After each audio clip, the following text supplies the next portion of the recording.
Our next speaker today is Mr. Richard Gelpke, who's standing to my left here. Dick has had quite an interesting career. Dick's grandfather bought land at Lake Boon in around 1908, and some of that land has been in the family ever since. Dick summered at the lake when he was young, but went to school in the so-called burbs. He and his wife Linda have lived at Lake Boon since the early 60s. Dick has taught at Algonquin Regional High School, again the mid-60s, then at Boston State College, later the same decade. He's also taught at UMass Boston, that was the early 80s, until 2004, when he retired from the Department of Geography and Earth Science, where he concentrated on historical and environmental issues and physical geography. He has served on many boards in Hudson and the state. An interesting aspect about Lake Boon, when Dick's been living there, he's been a long-time summer resident, as a child also. His family cottage once had a Stow address until the town boundaries were reconfigured, and it's now in Hudson. So without even moving, he changed addresses. I think that's kind of cool. Without having to move. Dick, welcome. Well, thank you. Thank you. Anybody here from Lake Boon? Yay! Oh, damn, I was hoping to lie. Oh, crap, I guess I'll have to. Well, thank you for coming on such a beautiful day. But my school didn't look like this. Sort of wish it had almost, but nevertheless. Lake Boon. Just a bit about the physical background of the lake. By the way, this is the map. I live here.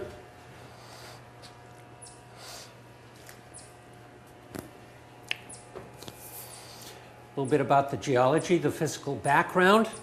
I'm sure many of you, even if you haven't had a geology background, have heard of kettle holes. When the glacier came, block of ice, as the glacier was retreating, broke off, took a while to melt, sand piling around it from the glacier, and voila, we have a depression in the ground which fills up with water. And that's what happened. That's what we had at the end of the glacier. What is now the first basin. Some of you know about that. It's where the dam is, Hansons Beach off Sudbury Road. But that was the extent of the lake for 10,000 years, or a very long period of time. And probably about as much as we need to say about the physical background, but emptying into that basin I should add, let's see. Upside down here, I don't do well upside down. Here's the Assabet River over here. And this lake, or what is First Basin, empty. There was no dam at that point, no man-made dam, but they had to be a bit of a natural dam, otherwise there wouldn't have been a lake. So there was a low spot as you're coming down and crossing the dam. There was a slight rise that would have kept water in this First Basin. But draining up through what is now the second basin on the Hudson side, and actually on the Stow, was a brook. Where is the crook? Where is your ram's horn? Oh, he took it away. Okay, called?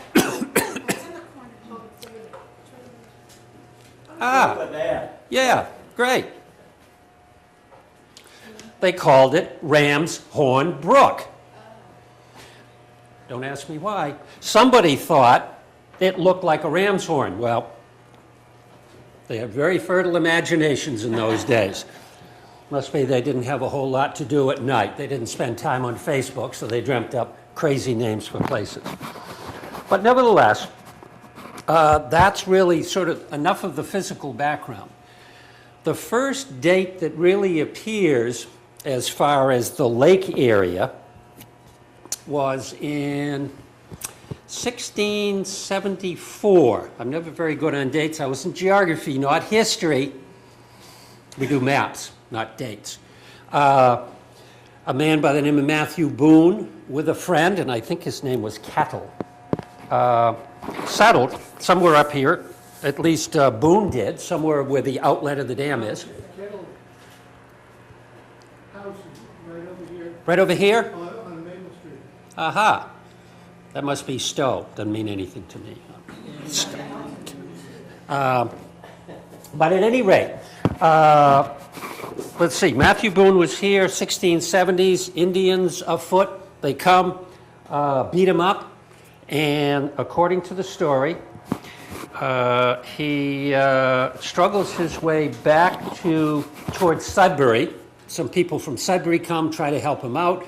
He doesn't make it, and winds up in a pool of blood in a pond, probably a vernal pool somewhere off Sudbury Road. But at any rate, so that's Matthew Boone. Hence we get Lake Boon. With or without a knee, I don't know. It's been a big raging argument that amounts to nothing.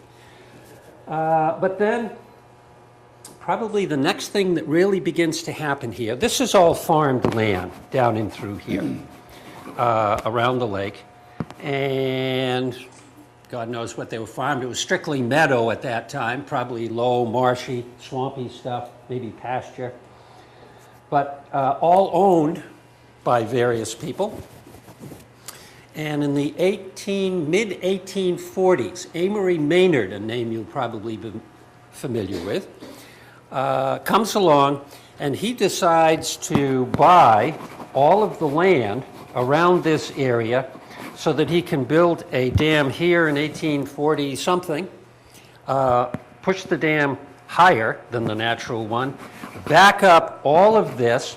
So he buys the land, and thank God somebody, talk about a researcher, went back, and we now have a map that lists all of the properties, book and page, and boundaries of who owned what.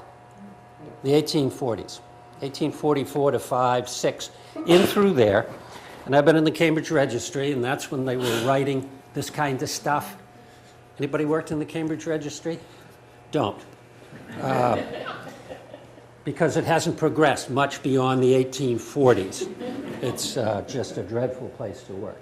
In any event, so he bought up all that land, essentially to get the flowage rights.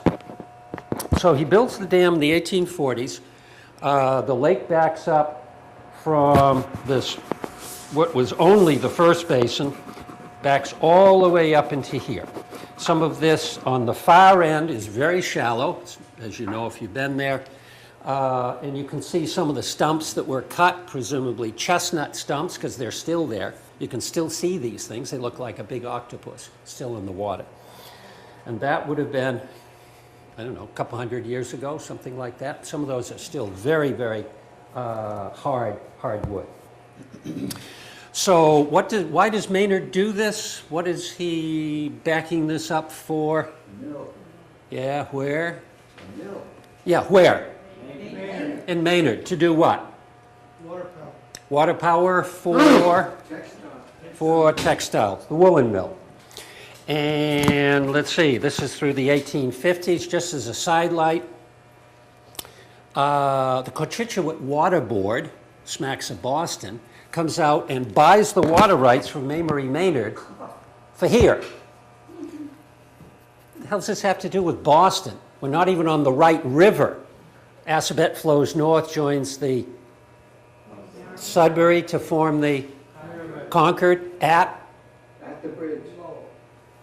that Concord, and then flows north to Lowell. So the question is, what does Boston want with this? This is what they called a compensating reservoir, because the Cotachuet Water Board came out and scooped what was called Long Pond in those days, the Long Ponds, now Cotachuet Reservoir in Framingham, Route 9, you know that area? When they backed that up, the water that would have gone down the Sudbury north to power the mills was diverted to Boston. Oh, gee, so avoid lawsuits, they bought this as what they called a compensating reservoir. So I'm it's a little vague, but nevertheless, they did that. They held it for about 1848 to the mid-50s, then sold it back to them, probably at a loss. I mean, typical government agents are not going to make money on this kind of stuff. So that brings us up to something like the Civil War. And demand for wool during the Civil War, oh, incredible. So the mills did extremely well. There was a financial panic before, there was one afterwards, and so forth, but they did very well. And then, so the woolen company continues to exist for the latter part of the 1800s. It does pretty well, it doesn't do well, and so forth. And the connection with, and this is the last we'll say about the mills, the connection with the,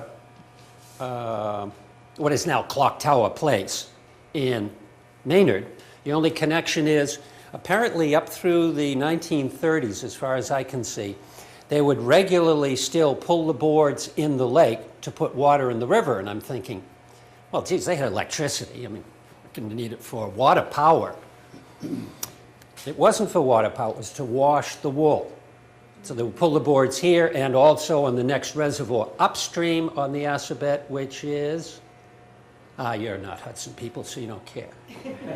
Not even Marlborough people, so you care less. Fort Meadow. I think there were like 7 impoundments on the Assabet above Ben Smith Dam, which is what creates the water that goes into the mill. And they would pull the boards, and then they would keep doing this. So the lake went up and down well within people's memories, significantly so, at least probably 3 or 4 feet. And it's relatively shallow anyway, so if you pull the dam 3 or 4 feet, you're going to get one hell of a shoreline all of a sudden exposed, and people, you know, this kind of thing. So, late 1800s, we have a really nice lake. And then it begins to get discovered. And it gets discovered by people mostly from Boston and west of and north of Boston. I've looked at a lot of the background, and nobody comes from Quincy, Braintree, or that area. They're either from the city, South Boston, Somerville, Revere, that area. And they come out and they form clubs. And usually men's clubs. I don't know where the girls were, but men's clubs in those days. They built a bunch of cabins around the lake, and they were seasonal for the most part. So by the very early 1900s, there were an awful lot of cabins around the lake. Some houses.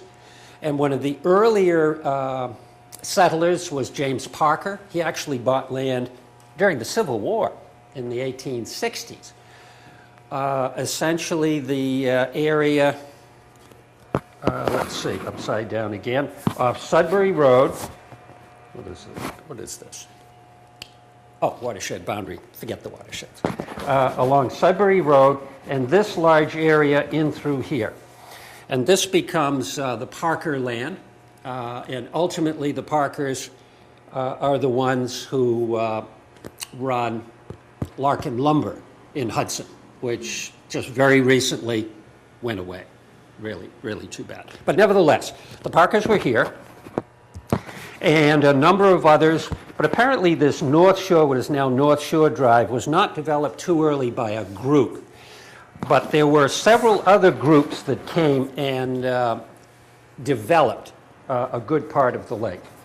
Up in this northeast part, along Barton Road, Uncle Jerome, so-called, and he appears up on Boone Hill, the drumlin up here in this kind of, what you call it, there, between Barton Road and along Pine Point.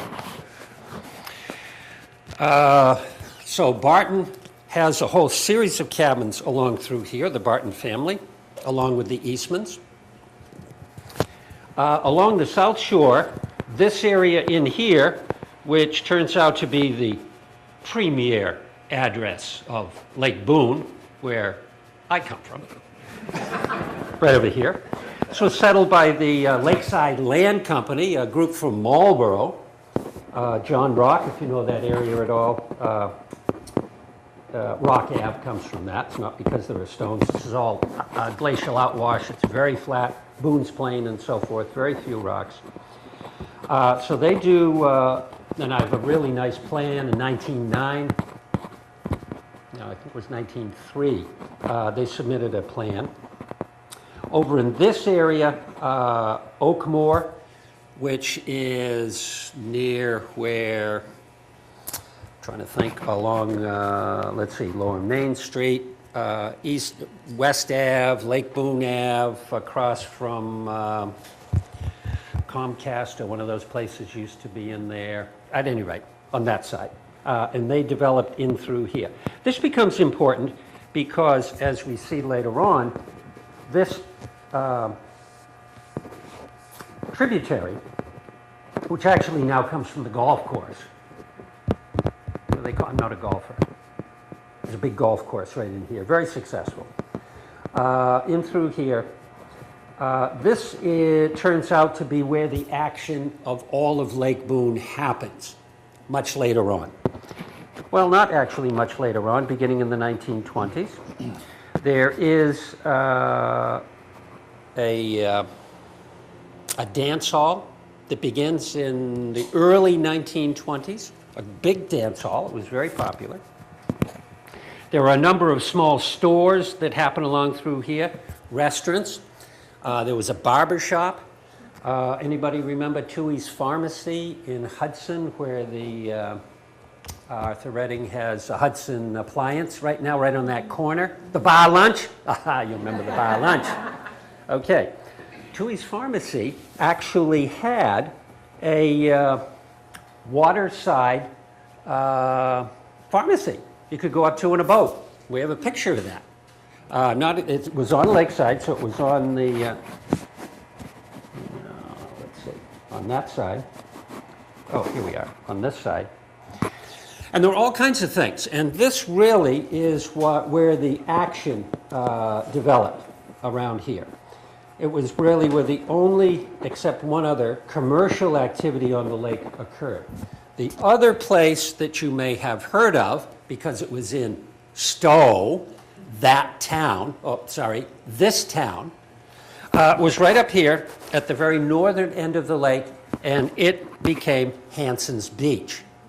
And Phil Hanson ran a beach there, and for many years, at least when I was a kid, that's where all the Labor Day races were typically held, right up and through there. So, let's see. By the 1920s, there was an awful lot of development on here. Now, how in the world did people get here? Well, let's see. Does that show? Yeah, that shows.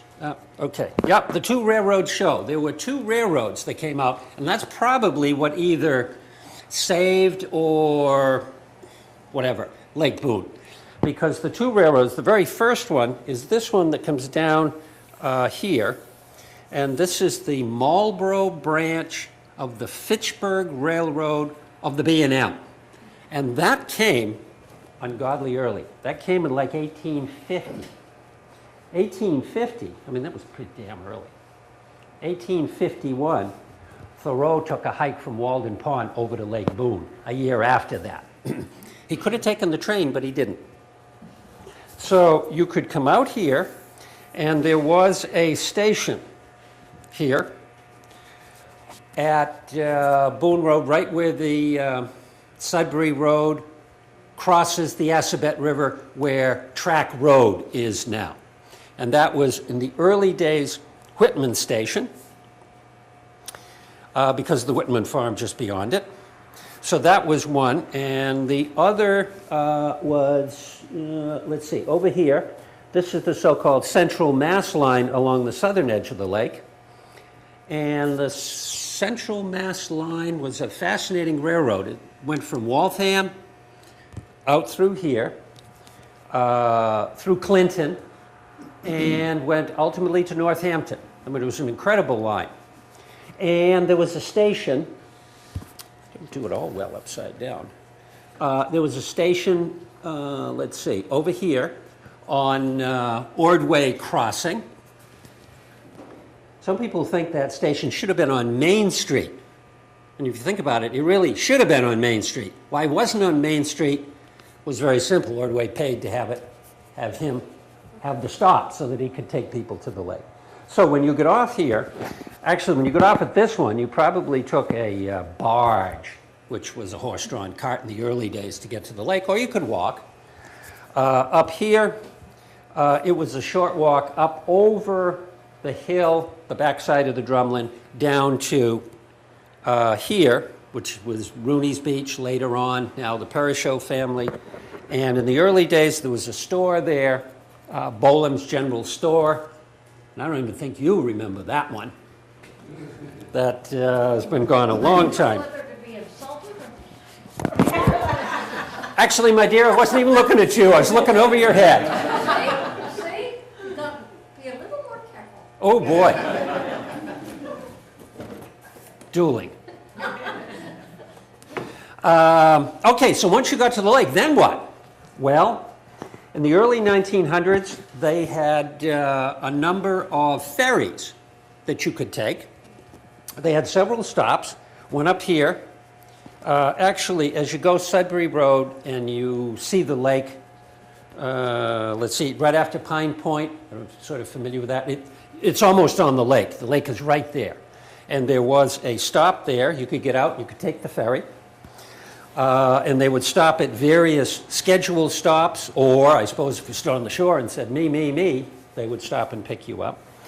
There was a second landing, so-called Cove Landing stop, over here at what ultimately came, as most people who know anything about Lake Boon would remember, Monahan's, which was a bar and associated activities that went on that I've heard tell from my elders that I wouldn't know anything about. And that was right here. And there were a number of other stops around. And that went on for, well, until the era when you could drive a lot better. So by the 30s, they certainly were long gone by the 30s. That was probably in the teens and the 20s that you could still do the barge around. And the dance hall, which I mentioned, that was started in 1922, thereabouts, did a lot of dancing. And during the wartime, during the 30s, this area, this so-called Cove Landing area, right in through here, that was developed early, where the Monahans is, where a whole bunch of other stores were located, began to acquire a seedy reputation. Monahan's was a bar, and there was the dance hall had turned into a skating rink at some point, although I think it was still a dance hall then. I mean, there wasn't any date by which it went from one to the other, but it became a very famous skating rink a little bit later. The police were assigned from here. There is a lot of articles in the Hudson newspaper about policing the lake. I don't think Stow did much to it, but Hudson did. So that was during the 30s, and up comes World War II. And by that time, the skating rink really, in this area, this Cove Landing area, with some happenings here at Hansons Beach, becomes kind of a happening place. Yes, sir? Where's the border between Stow and Hudson? Well, it's funny you should ask. The border between Hudson and Stow,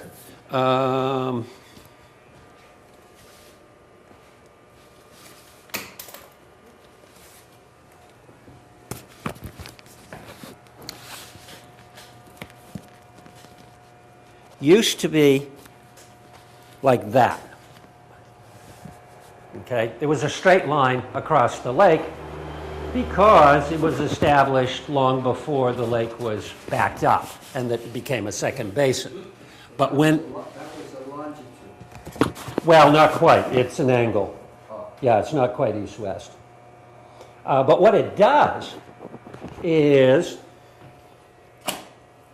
it nips off a little piece here, which is on the Stow side, but it's Hudson. And it crossed over here and left this stuff over here in Stow, but it was serviced by Hudson. And it ran through my front yard, so when we realigned the lake in '79 to run down the middle of the lake, to make all Stow side Stow and Hudson side Hudson, then it got around that problem. But when I was a kid, all of this, even though it was technically Stow, we were all oriented Hudson. Went to Hudson schools and all that sort of stuff. I'm a little vague what happened over here on this side. Oh, I should happen. There was a very famous picnic grounds on this nipped off piece right here that was technically in Hudson, but on the Stow side. And there was a dance pavilion there run by a Mr. Benjamin Lovett, a name that doesn't really mean a whole lot these days, but Benjamin Lovett was a dance instructor. He had a studio in Hudson, and this was 1910, that period of time. And when Henry Ford came to Sudbury and started fooling around with the Wayside Inn, Henry Ford was a great promoter of especially square dancing. He got his hands on Lovett and made him a national craze. And he went to Dearborn and taught all over the country. Became a very big deal. Started right here now. And all kinds of people sort of emanate out of this. So after World War II, up through the 50s, which was probably the heyday of roller skating, the rink became a very famous rink and had, don't go away, I can pass these around. Tonight, let's roller skate. Lake Boon Rink opens 1951. This was an ad from the paper, and I can pass it around. Let's see. Skating Club, this is 1950. The Lake Boon Roller Skating Club went to Hanson Beach. 75 members of the club went. And there were a lot more who didn't go. I mean, there was just a large, large number. Leonard O'Connell of Barton Road, Lake Boon, are active members of the Magic Wheels Skating Club.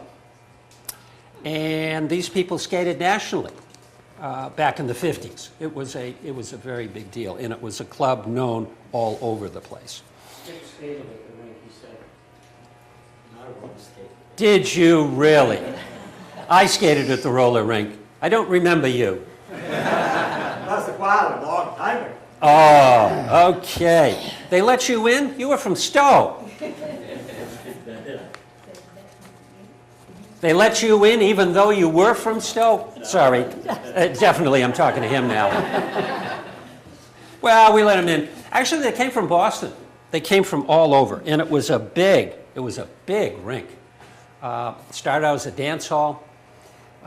It's more of kind of a fading memory now kind of thing. All gone. And in early, mid-'70s, I think by '74, it essentially was a wreck and ultimately torn down, as was Monahan's next door. And Breeze Inn, which was a small restaurant just up the street on Worcester Ave, run by Pappas, Greek, who also cooked up in Hudson, and known all over the place.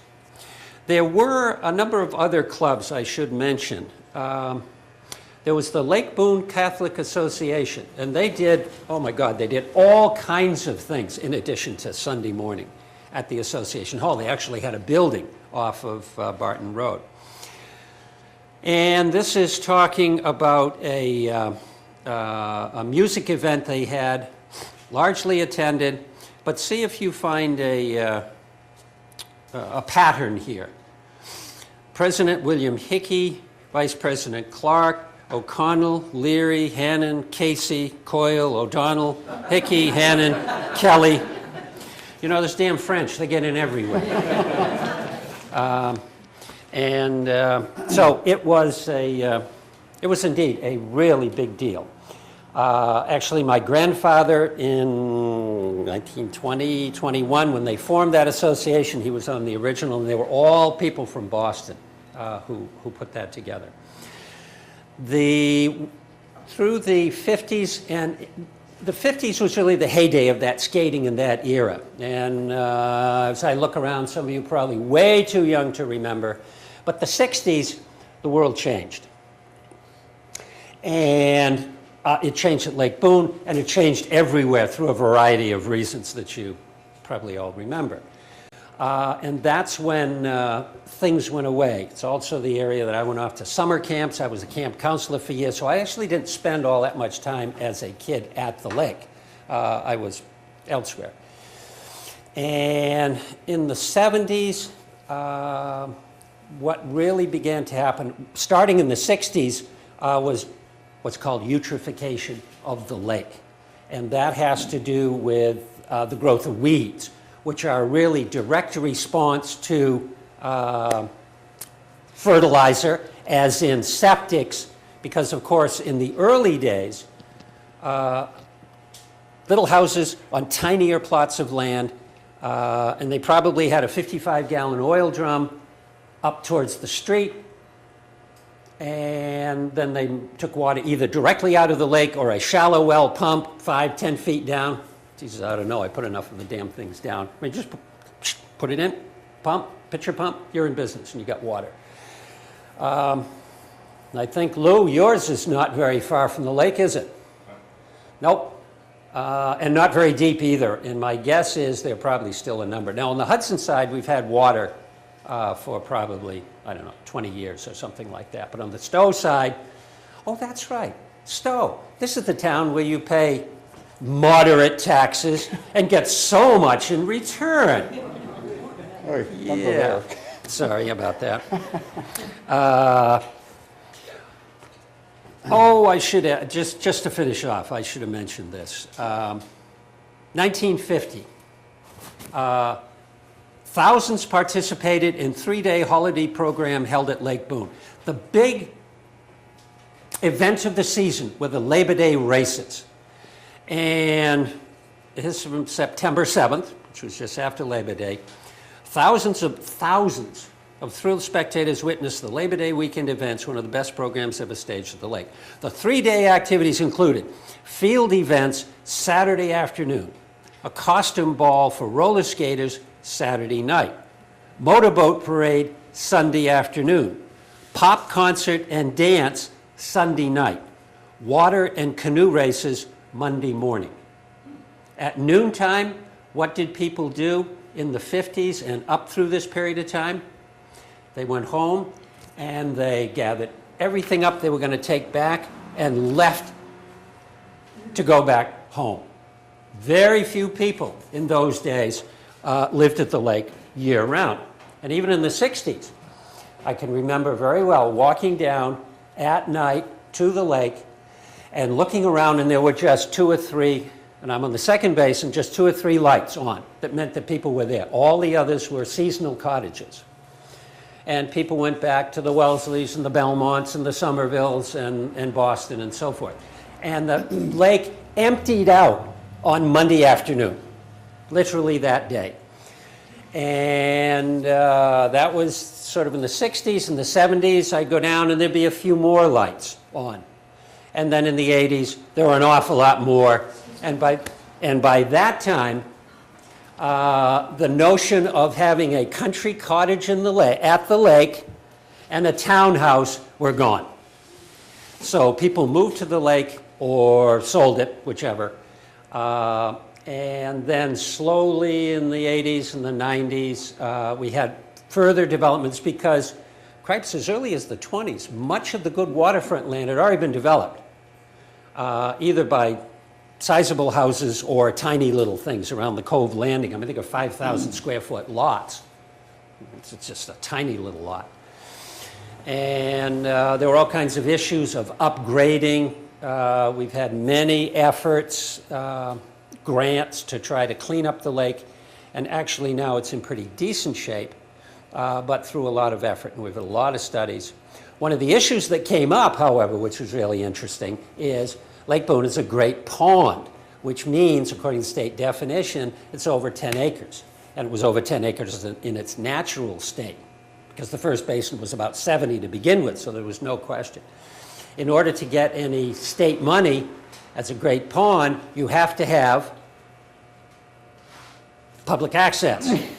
Ooh, now where's the public access going to be? Well, that was always a good challenge. Stow rightly said, well, you're not going to park on the dam and establish a beach there. That's a no-no.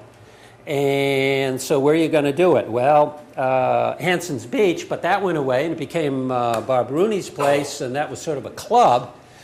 So we found a place on the very far end of the lake. What did they do with it? Down here in what is called the Stumps, and it's just what it sounds like, way down here. And if you go up and down Sudbury Road on a decent day, you know exactly where it is because it's where all the cars are parked. And the water at that end is 1 or 2 feet deep.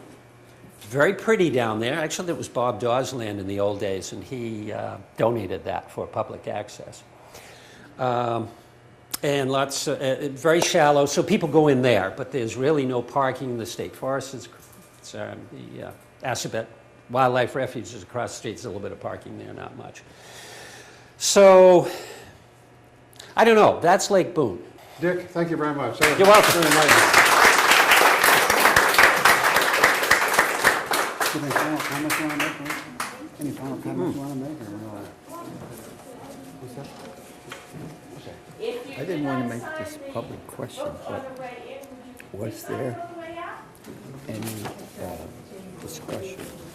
I heard that there's one lady who developed brain cancer because of the water in her